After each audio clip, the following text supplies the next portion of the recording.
parti-parti politik ini dititahkan untuk mewujudkan kerajaan perpaduan. Ini memberi makna kerajaan unity ini tidak perlu ada gabungan. Yang perlunya bersama untuk menubuhkan kerajaan, tapi parti kamu ikut masing-masing. Itulah ada dalam 26. Jadi 26 campur 8 jadi 34.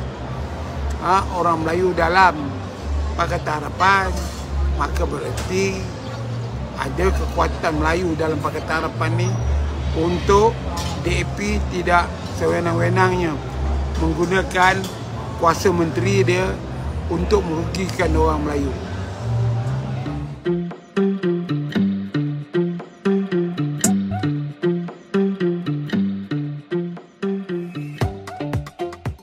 Ini kita telah mendapat keputusan perjumpaan ketua-ketua parti ke Istana Negara. Banyak orang tak faham. Sejak dipindah perlembagaan persekutuan, termasuk Akta Anti Lopat, sistem parlimen kita juga telah berubah, iaitu kepada sistem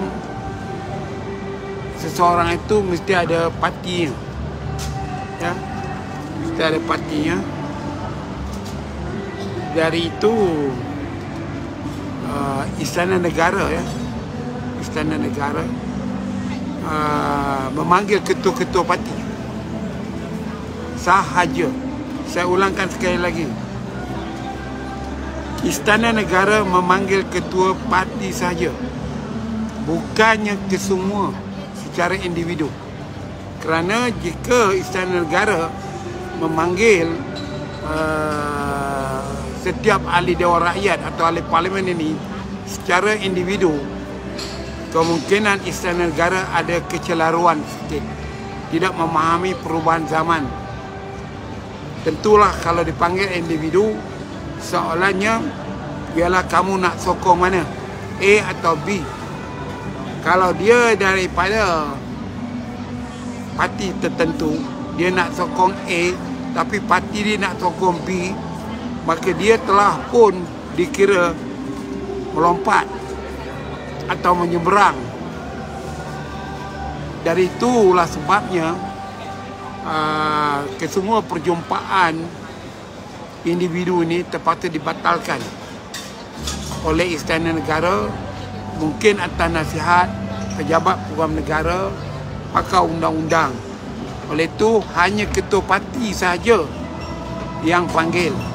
Soal ketua parti nak dapat kelulusan majlis tertinggi dia, jawatankuasa dia, itu bukan urusan Istana Negara. Istana Negara tak campur urusan parti politik. Istana Negara hendakkan ketua parti berjumpa atau menghadap penghuni Istana Negara, iaitu yang di Pertuan Agong. Dari itu tidak ada siapa pun boleh mempertikaikan keputusan ketua parti itu.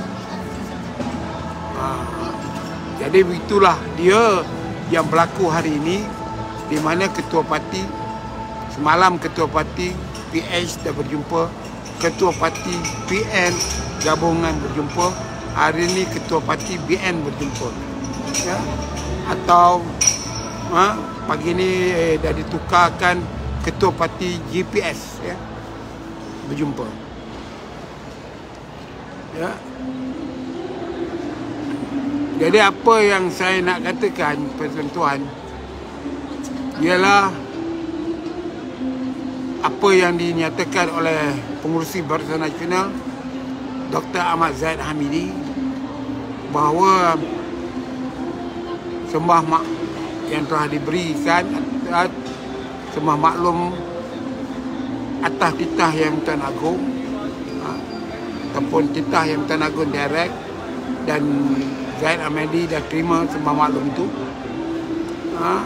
bahawa parti-parti politik ini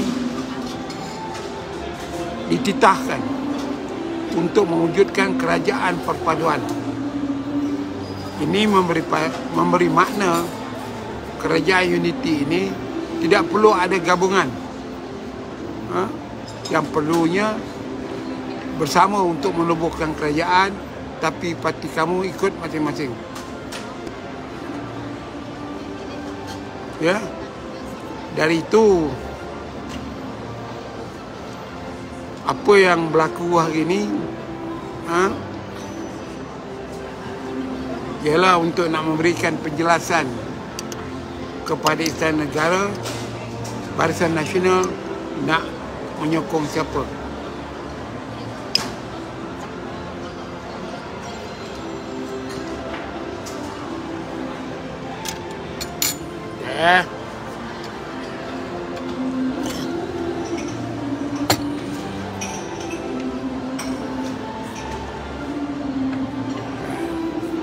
Soal nak berjumpa dengan siapa pun oleh Barisan Nasional, itu urusan mereka.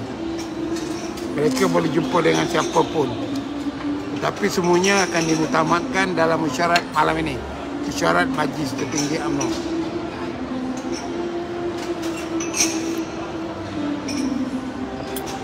Saya ada di shopping kompleks tempat orang have. Saya dijadualkan jumpa kawan tu jam 3, tapi dia tak datang, lambat. Jadi saya tak tahu apa nak buat. Saya live lah, ya.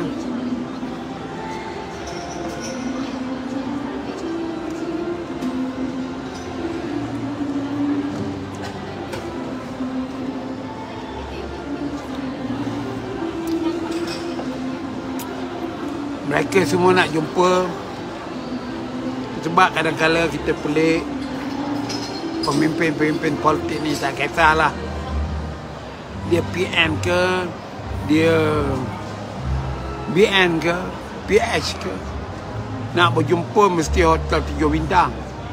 Dulu kita dah jumpa di Sheraton, lepas tu kita jumpa di Sri Pacific, hotel 5 bintang je. Sekarang nak tumbuh kerajaan, bincang di hotel 7 bintang. Katul lah tu. Salam dari Singapura, terima kasih.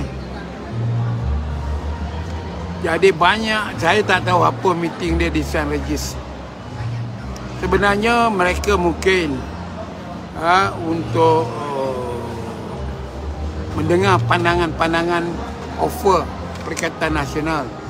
Ada kabarnya untuk menyelamatkan pemimpin-pemimpin politik, sama ada dalam PN dan BN dan PAS atau lainnya.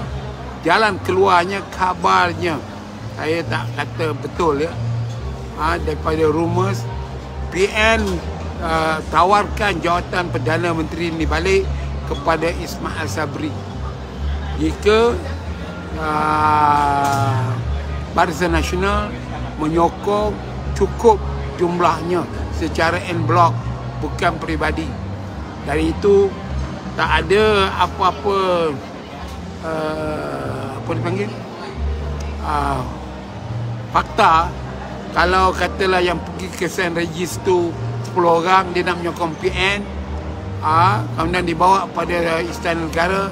Istana Negara dah jelas, jangan cuba nak main akal-akalkan Istana Negara.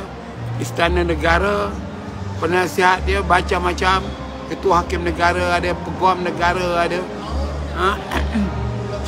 Ketua Polis Negara pun ada. Jadi tentulah Istana Negara dah panggil lebih awal, termasuk Ketua Pengarah SPRM, untuk nak tanya 3 calon Perdana Menteri ini, mana satu yang bersih, betul bersih,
saya, katalah ada orang BN sokong Perikatan Nasional, maka dia pun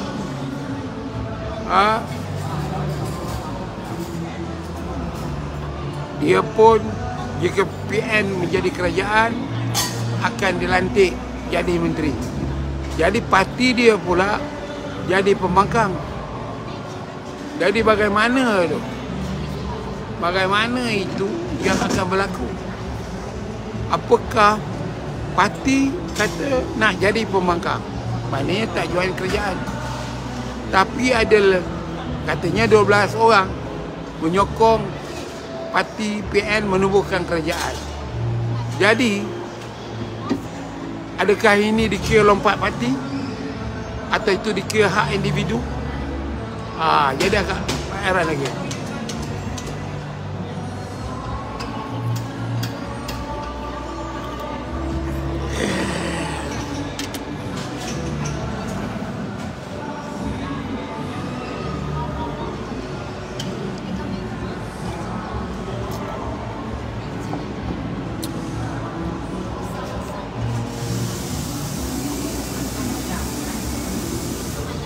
Izzuddin Issa, mesyuarat Majlis Raja jangan disalahartikan. Mesyuarat Majlis Raja tidak ada bidang kuasa untuk nak melantik Perdana Menteri. Bidang kuasanya ialah wakil Majlis Raja, iaitu yang di Pertuan Agong. Jadi mesyuarat Majlis Raja ini lebih merupakan wakil yang di Pertuan Agong yang menjadi wakil Raja-Raja Melayu yang dipanggil yang di Pertuan Agong meminta restu, keizinan, perkenan ayahanda, kekanda, adinda 9 orang Raja-Raja Melayu ini untuk apa yang dibuat oleh baginda, keputusannya terhadap pelantikan. Tetapi bukannya syarat Majlis Raja-Raja ini untuk melantik ataupun bersetuju dilantik seseorang menjadi Perdana Menteri. Ya, jadi saya minta rakyat ramai termasuk saudara Izzuddin Issa kena memahami ini supaya jangan salah tafsir mengatakan bahawa Majlis Raja-Raja melantik Perdana Menteri. Tidak tepat itu.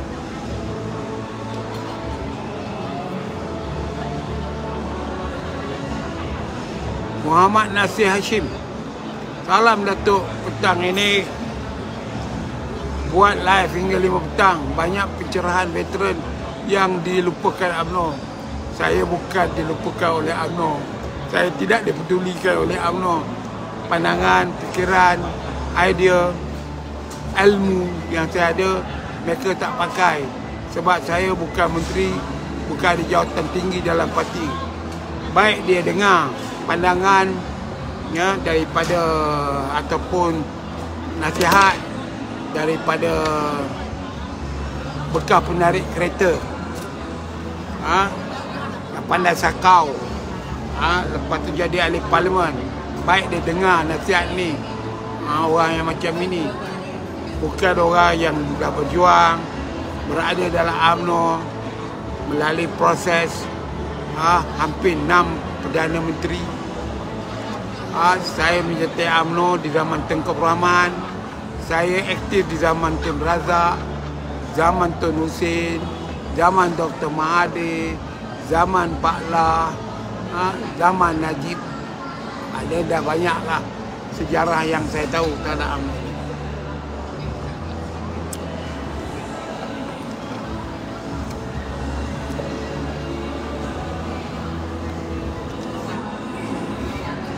Kalau saya mampu rasa, saya sampailah dalam pukul 4 ni. Wajan dia punya masalah sekarang, UMNO jangka masa panjang, baik UMNO menyokong PN. Kenapa kita nak menyokong PN? Kita bercakap masalah masalah DAP berkuasa. DAP tak berapa banyak pun dalam Pakatan Harapan ni. Kalau UMNO backup Melayu dengan PH Melayu ada dalam 60, kurang-kurangnya kita boleh seimbang. Mana kita boleh check and balance tindakan-tindakan DAP. Pada tahun 2018 ramai juga orang Melayu dalam Pakatan Harapan, khasnya di dalam Parti Peribumi Bersatu, tapi mereka tidak menjadi check and balance dalam kerajaan PH. Mereka biarkan apa yang dilakukan oleh DAP. Mereka tak pernah melawan. Tapi cuba bayangkan kali ini dengan UMNO ada dalam kerajaan PH ini, dengan orang Melayu yang ada dalam amanah 8 orang dah 38, kabarnya ada 32. Tak tahu saya berapa jumlah ya, tapi saya dipahamkan itulah ada dalam 26. Jadi 26 campur 8 jadi 34. Orang Melayu dalam Pakatan Harapan, maka berarti ada kekuatan Melayu dalam Pakatan Harapan ni untuk DAP tidak sewenang-wenangnya menggunakan kuasa menteri dia untuk merugikan orang Melayu.